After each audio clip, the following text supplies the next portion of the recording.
2025નું વર્ષ જઈ રહ્યું છે અને 2025ના વર્ષમાં આપણે એક સંકલ્પ કરવાનો છે કે હવે પછીનું જીવન આપણે ઉર્જા સાથે વ્યતીત કરીશું અને ડિપ્રેશનને જીવનમાં પ્રવેશ પણ નહીં કરવા દઈએ. તો આ ડિપ્રેશનને જો પ્રવેશ ન કરવા દેવો હોય તો શું કરવું? તો માત્ર આ બહુ સરળ 5 નિયમ જ છે. એ 5 નિયમ તમે જો પાળશો તો તમારા જીવનમાં ક્યારેય તકલીફ નહીં પડે. પહેલો નિયમ, જે સૂર્યોદય જોતો નથી એનો ભાગ્યોદય થતો નથી.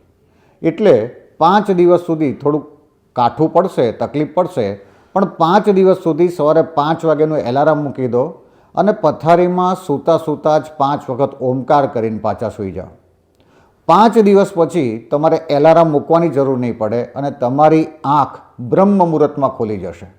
અને આ બ્રહ્મ મુહૂર્તની અંદર બ્રહ્માંડમાં એવી ઉર્જા હોય જે આપણા શરીરને મેન્ટેન કરે અને ઉર્જા અર્પણ કરે.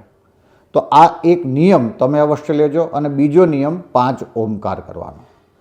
એક ત્રીજો નિયમ લેવાનો છે કે જ્યારે પણ તમે ફ્રી બેઠા હોય તો 5 વખત ઊંડા શ્વાસ લેવાના અને 5 વખત ઊંડા શ્વાસ છોડવાના.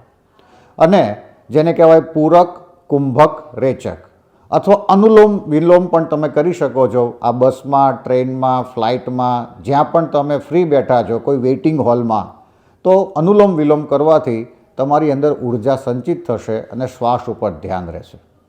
એક ચોથો નિયમ લેવાનો છે જે બહુ અગત્યનો છે કે જ્યારે પણ કોઈ અગત્યનો નિર્ણય લેવાનો આવે તો 5 પ્રહર જવા દેવાના.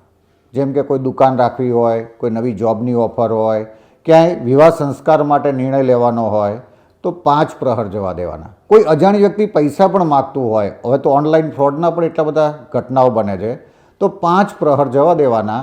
આ 5 પ્રહર જવા દેવાથી તમારા જીવનમાં કંઈ અનિષ્ટ થવાનું હશે તો એનો યોગ નીકળી જશે.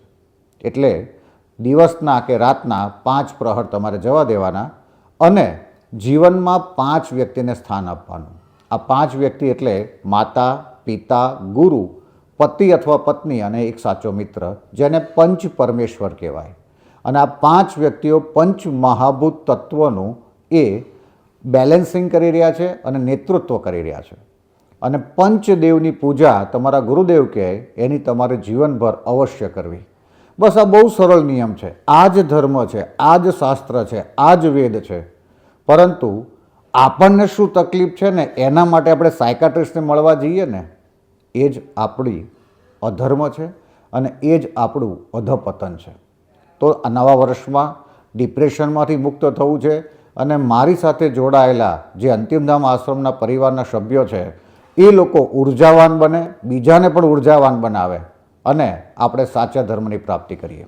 અસ્તુ. વંદે ગોમાતરમ. વિરલ બાપુ, મોજ, અંતિમધામ આશ્રમ.